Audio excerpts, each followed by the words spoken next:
Stark was just your run-of-the-mill genius billionaire playboy weapons dealer until he was attacked and captured by terrorists. Then, with the help of his cellmate, he turned a pile of scraps into an iron opportunity. This is Iron Man's evolution. Animated. To stop shrapnel from entering his heart, Tony equips himself with a mini arc reactor that also powers his suit. His first suit, the bulky Mark I, is mostly bulletproof and features both a flamethrower and missile launcher to defend against his captors, plus jet boots capable of flight to aid in his escape. Once free, Tony vows to never sell weapons again and creates the titanium steel Mark II. This suit features the Jarvis AI system. I'm online, sir. Added repulsors and unibeam, a heads-up display, and enhanced flight abilities. Although it ices up at high altitudes, but this is fixed by adding gold alloy to the Mark III suit composition, in addition to red coloring, shoulder-mounted guns, kinetic micro-missiles, and additional flares. With this update, Stark faces his former business partner turned Ironmonger. In Iron Man 2, the brighter, more streamlined Mark IV, which adds the ability to filter P, is worn briefly, as well as the Mark V, which transforms from a suitcase into a thin-plated red and silver armor that only has his basic weaponry and is less durable. Due to his various arc reactors apparently poisoning him, Tony, supplied with a blueprint from his deceased father, creates a new element to power his arc reactors. His next suit, the Mark VI, features silver accents and a triangular unibeam, is immune and even charged by electricity, is water-resistant, features additional grenade launchers, and has a single-use laser. In this suit, he combats the dastardly Whiplash. In the Avengers, Tony uses metallic bracelets to deploy the pod-shaped Mark VII, which can assemble over Tony in mid-air. It's much bulkier and is the first suit with its own integrated arc reactor, as well as thrusters on the back to free his hands during flight, multiple-use lasers, and much more firepower to defend against unwanted aliens. It's also apparently capable of briefly flying into a wormhole to nuke an alien mothership.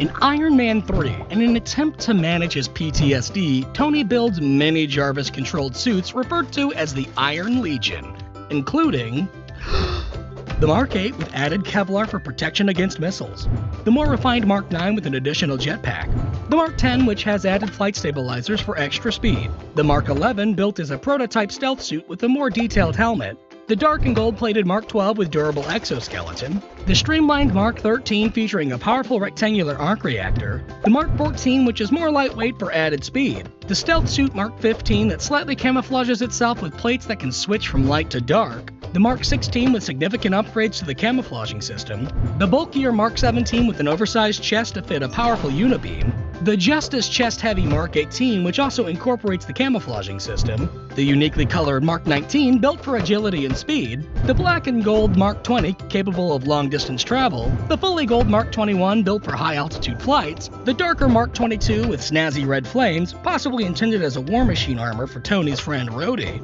the smooth camo-armored Mark XXIII capable of withstanding extreme heat, the bulky brown and gold Mark XXIV built to endure heavy firepower, the Mark XXV which boasts powerful jackhammer arms, the green accented Mark XXVI which retains the jackhammers and is able to resist powerful elements including gamma radiation, the blue and orange Mark XXVII, the only armor able to completely camouflage into its surroundings, the heavy orange and black Mark XXVIII which, like Mark XXVI, is built to withstand radiation, the durable gray Mark XXIX which features a singular jackhammer arm, the sleek silver and blue Mark XXX and the updated deep red Mark XXXIII which both contain retractable vibranium blades and are able to transfer energy to certain ports for extra power, the lightweight teal Mark XXXI able to reach high velocity speeds, the dark silver Mark XXXII which has an enlarged unibeam but was built to be more agile, the silver-plated Mark XXXIV which incorporates a left-handed claw arm, the beefy red Mark XXXV that can attach not one but two claw arms, the similarly plated orange and silver Mark XXXVI made for peacekeeping and crowd control, the light green Mark XXXVII built for deep underwater travel and the only armor to be stocked with torpedoes,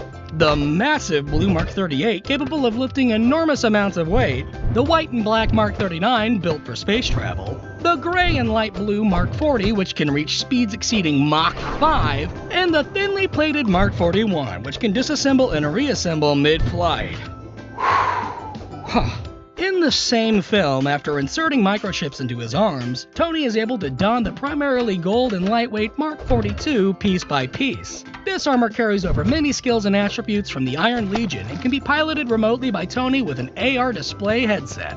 This time around, Tony battles a vengeful former nerd with help from his many armors. Following the battle, to prove his affection to his girlfriend, Pepper Potts, he destroys all of his iron suits and then finally gets surgery to remove the shrapnel from his chest, eliminating the need for his own arc reactor. Age of Ultron features the traditionally colored Mark 43, which is infrared to see through walls and incorporates a sentry mode to assist Tony when he's not wearing it. It can also attach to the humongous Hulkbuster armor, complete with a sedative gas sprayer and hydraulic puncher to subdue a raging Hulk. Tony also makes use of a group of new white and blue Iron Legion drones. Finally, the predominantly red and smooth-plated Mark 45 is worn. This suit is marked with a hexagonal chest piece, and since Jarvis became part of a humanoid super being, hello, Tony. This suit is instead run by the Irish Friday OS. I'm online, boss. In the Mark 45, Tony helps defeat evil sentient robots, which he accidentally created. In Captain America Civil War, the Mark 46 is introduced and features various accent lights, a trapezoidal chest piece, and the first fully retractable helmet. In this film, Tony pushes for government regulations on the Avengers, but Captain America challenges the proposal, resulting in an Iron Cap clash. While the Mark 46 is able to analyze fighting patterns, Tony ultimately loses, and the Avengers go their separate ways. Then he changes his name to Tony Stank. In Spider-Man Homecoming, Tony uses the more silver Mark 47, armed with launchable grappling chains and remote Wi-Fi control, to keep tabs on Peter Parker from a distance. In Infinity War, Tony lends the Hulkless Bruce Banner the Mark 48, a more streamlined Hulkbuster suit, while Tony is outfitted with a new heart-shaped arc reactor capable of deploying his sleek nanotech Mark 50. This suit can form extra wings and weapons, as well as cannons, shields, and thrusters, helping him reach over Mach 10 and is perfectly sealed for traveling in space. It can shoot off some of its nanotech and produce a suture spray to help heal wounds, although all of this still isn't enough to prevent Thanos from snapping away half of the universe. And in-game, Tony is starving and floating through space, but he's brought back to Earth and then raises a family. He gifts his wife the blue and gold Mark 49 rescue armor, featuring a displacer pack that can emit energy blasts. Meanwhile, Tony helps figure out time travel, and sports a gray and red Quantum Realm suit as he goes back in time to help gather magical time stones, and says a quick hello to his father. His latest iron suit, the Mark 85, features OG gold-colored thighs and shoulders, with added power to generate force fields and redirect lightning blasts. This suit's gauntlets are capable of holding the Infinity Stones that he uses to snap Thanos out of existence, causing Tony to sacrifice his life for humanity's survival. Life functions critical. And ultimately bookending the Iron Man MCU story. Well, until they dig him up for some prequel-sequel sidequel movies.